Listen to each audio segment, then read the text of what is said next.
Hey, what's up guys? Josh here, and today I got kind of a show and tell for you. This laptop is going to fill a lot of different needs, not just video production and say graphic design and that sort of thing. So what you're looking at is the Lenovo Slim Pro 9i. It's a 14.5-inch laptop. It is the highest end consumer clamshell notebook that Lenovo makes, and this configuration comes in just over $1,800. And frankly, this is kind of the Lenovo laptop I have been waiting for.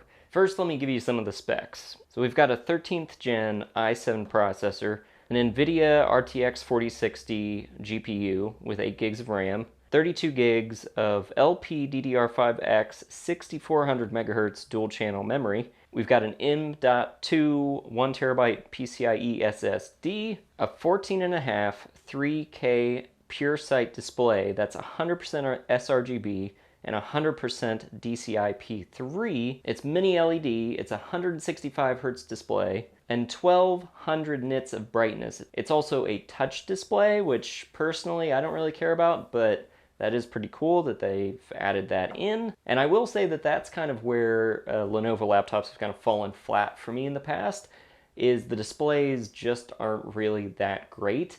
This is a totally different story. We've got USB-A and C ports, Thunderbolt 4, HDMI, up to 8K 60 Hz, a card reader, very important, and a headphone microphone combo jack. You've got a 5 megapixel webcam with an e-shutter.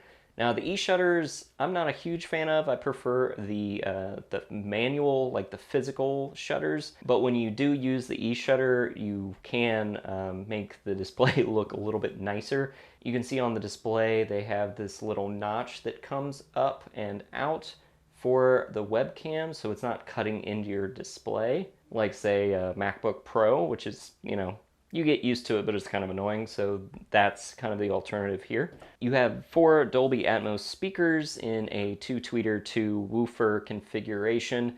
The speakers sound okay. The MacBook Pro definitely has those best speakers out there. I'm not sure how they do their voodoo, but no one seems to be able to replicate it, which is kind of annoying. But yeah, it's a little bit tinny, not a lot of bass. They're okay. It's a 75 watt hour battery with rapid charge capability, and it's about 3.7 pounds. Not too shabby. So my big thing with this laptop is video editing, and I did a test render between this and my M1 MacBook Pro, which is a few years old, but it does have the same 32 gigs of memory, 1 terabyte hard drive, and even a year or two after its release, it was still like $2,500 with tax, and this is only a little over $1,800, and this just absolutely shredded, like it destroyed the M1. So for the price, this is going to be significantly better for your wallet. Now that said, the M1 and M2 MacBook Pros are still great machines.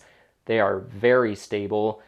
These tend not to be as stable, so if you're doing anything really long form, short film, feature length, indie film, or anything that's really graphics intensive, this should be able to do it. Just keep in mind it's probably not going to be as stable. Like I said, this has a mini LED screen, so your blacks are going to be really nice, going to be really nice contrast. 3K resolution on the 14.5-inch screen looks really nice.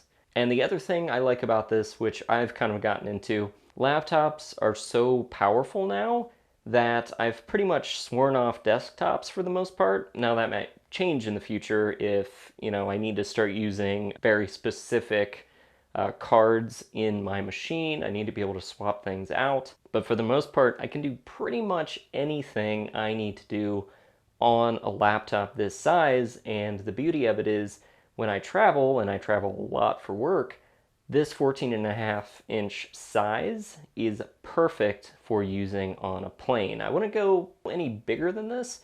14 inch on a plane is kind of the sweet spot. 15-inch is kind of pushing it, especially on like an economy flight or something.